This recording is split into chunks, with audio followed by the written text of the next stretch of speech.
Welcome to TJ's Bedtime Stories. Relax and enjoy. And don't forget to subscribe.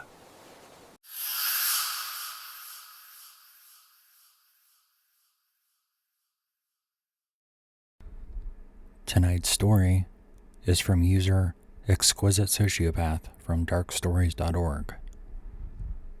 This true story is a first-hand account of a young male Algonquin, an indigenous tribe who now predominantly resides in eastern Canada. He witnessed the horrific aftermath of this news story. However, equally as fascinating is the encounter the man had with the Wendigo just moments before the chaotic scene unfolded. And as you'll see from the story, there's a possibility of a correlation between the two incidents. More about the actual story, including the original news clip from TV, after the video. And now, the Greyhound bus beheading. Hello, I am Ashik, a First Nation from the Algonquin tribe. I thought that you might like this story. Everything can be verified by a quick Google search, and I will also provide links.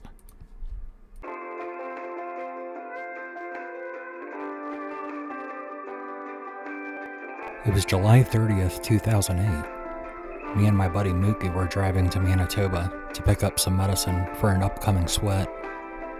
We hadn't hung out for some time, so it was nice to catch up and just enjoy the nice summer breeze. We get to west of Portage-la-Prairie, and Mookie pulls into a gas station because he has to use the bathroom. If I knew then what I know now, I would have told him to just hold it and just keep driving. I begin to doze off when all of a sudden I feel two large, cold, bony hands wrap around my neck like it's a stick. The smell of decay instantly fills my nostrils and my eyes water. I've hunted quite often, so I've stumbled across the occasional rotting animal carcass, and I would prefer that over the smell coming off of this thing. I try to turn my head to see what's on top of me, but I'm in a state of paralysis. Hot tears run down my cheeks. Black dots begin to cloud my vision, and I feel my airway completely close up. My eyes dart over in the direction of the truck's window to see Mookie banging his fists against it. He looks petrified, yelling a word over and over, but I can't hear it in my current state. I somehow read his lips, and my blood runs cold. He's yelling the word, Wendigo. Now I think at this time I must have blacked out momentarily, because childhood memories began to flood into my mind's eye like movie clips. I think back to when I was a small child, staying out one night past sundown on a bitter winter evening. My father waiting outside. He has a worried yet stern look on his face and says, "You'd better get inside the house, boy. There's man-eaters in these woods." For years I pestered him about what he was talking about, and eventually he tells me of the Wendigo. I can hear him telling me again as I sit on a tree stump as a teenage boy. Ravenous spirits looking to possess the weak-willed and starving. They're cannibals, born from harsh circumstance of the great winters of our past. You must blow a puff of air at it, but your intention must be pure and strong, and the Wendigo will vanish in search of its next meal. However, if you are greedy and weak-willed, it will possess you and make you into one of them, constantly craving the flesh of man, never fully satiated, leaving a constant void in your stomach and an eternal darkness in your soul. I muster the strength to temporarily break free from the monster's grip, drawing in every ounce of air I can into my lungs. I tilt my head slightly up towards the horrifying cryptid and puff out a soulful breath right in its face. Instantaneously, the horrid smell of decay vanishes, and the intense pressure I felt was gone. I feel the overwhelming urge of bile creep up in my throat, but I restrain. I take in a couple large breaths of fresh air. Mookie hops into the truck. We are both silent as we drive on, our breathing being the only sound amongst the silence. We drive for around 10 minutes before he shouts, "What the fuck?" Mookie slams on the brakes and screeches to a halt, nearly colliding with the car in front of us. The car in front does a U-turn, and then we see what is causing the sudden blockage in traffic. A Greyhound bus is pulled over to the side, with a bunch of shaken, scared people standing beside it. Their gazes can only be described as a 1,000-yard stare. RCMP cruisers surround the bus. Red and blue lights dance across our windows. Mookie swears at the inconvenience, does a 3-point turn, and we head back to the shady motel we had passed earlier. The whole way I'm sitting there motionless. I can't help but feel a sense of dread, ever present in my gut as we arrive at the motel. We check in, feeling absolutely exhausted and ready to sleep for a year. As we're putting our stuff down, Mookie turns on the news.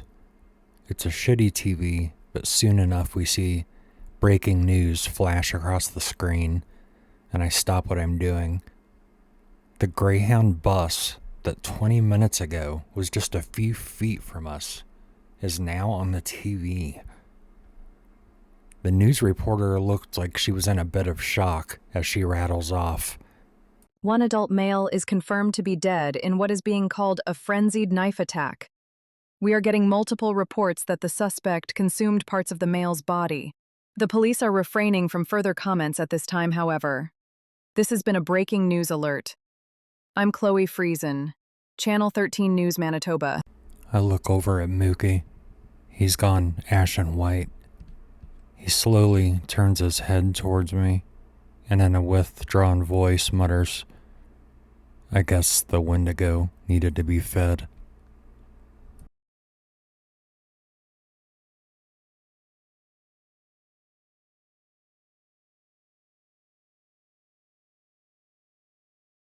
It's the decision he's been waiting for. Vince Lee, who now goes by Will Baker, left court on Monday after requesting an absolute discharge.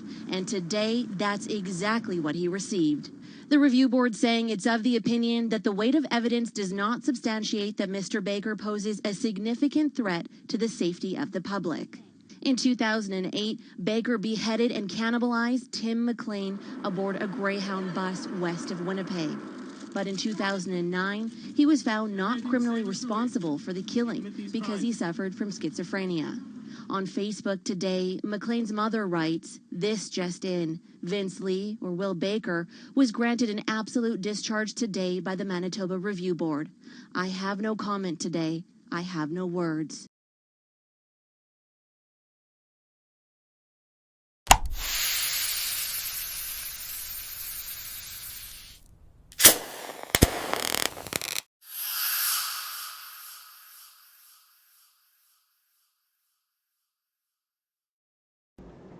We stayed at a Great Wolf Lodge in Manteca, California, in a 2-bedroom suite.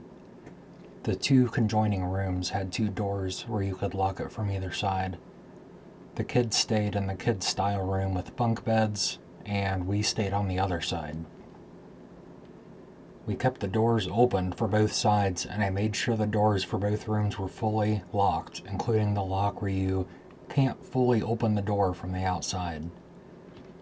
At midnight, my son, 6 years old, ran into our room, jumped in our bed, still half asleep and crying, sitting up right next to us. I asked him if he had a bad dream, and he said, "No, I saw something really scary in the room.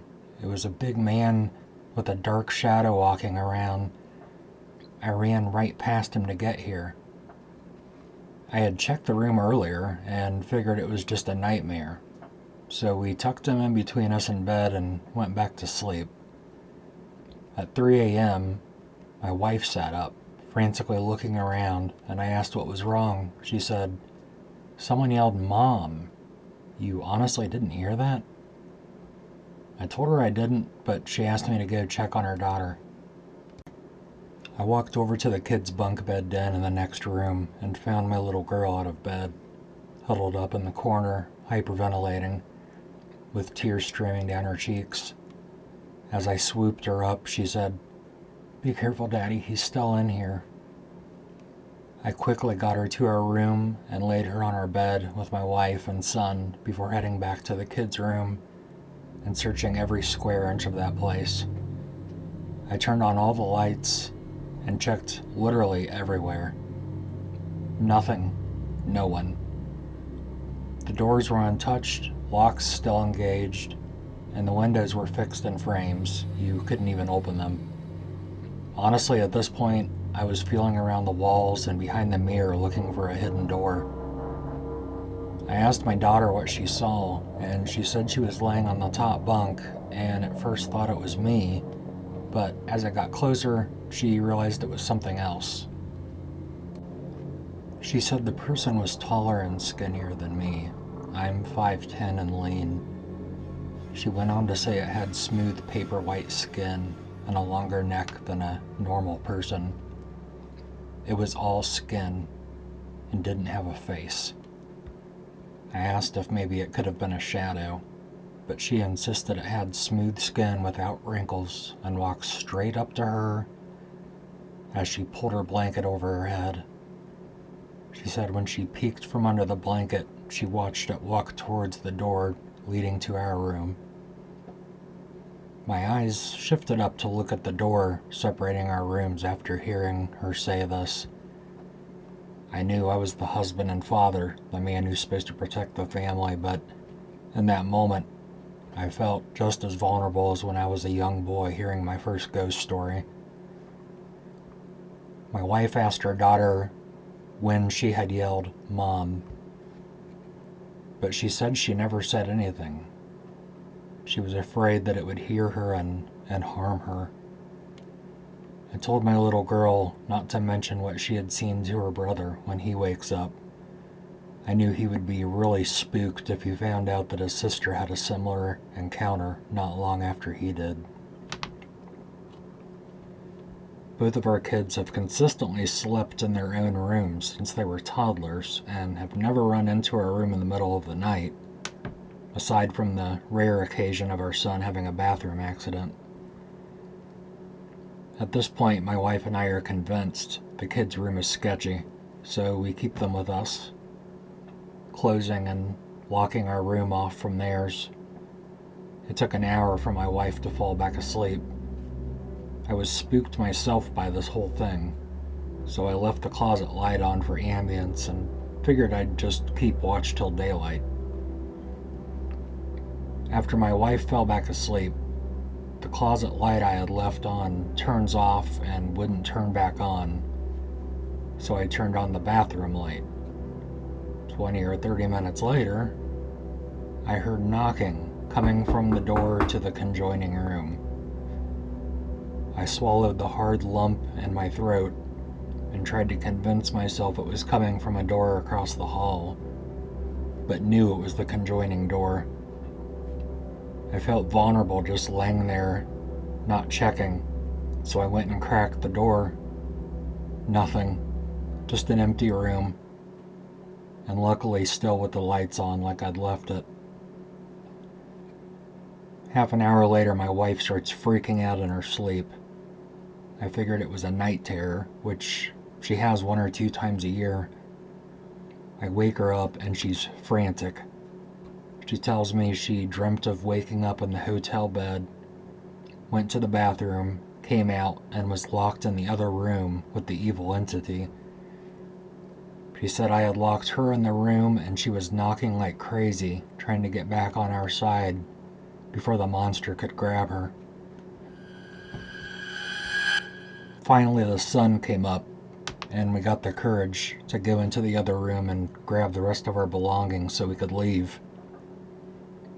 As we're carrying our suitcases out of the room, we notice a weird smell that wasn't present the day prior. It had the scent of a weird burning incense. Kind of reminded me of those incense sticks that were popular back in the 90s. Now, I personally didn't see this thing, but both of my kids, 6 and 9, who've never encountered anything like this, saw the same thing a couple hours apart from each other, with very similar descriptions of it.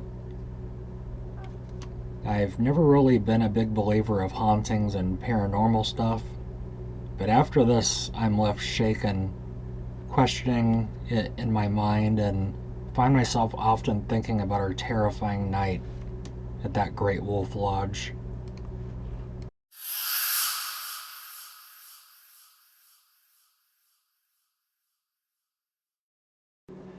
This story begins on a moderate autumn afternoon with myself and 2 friends, Tyler and Jay.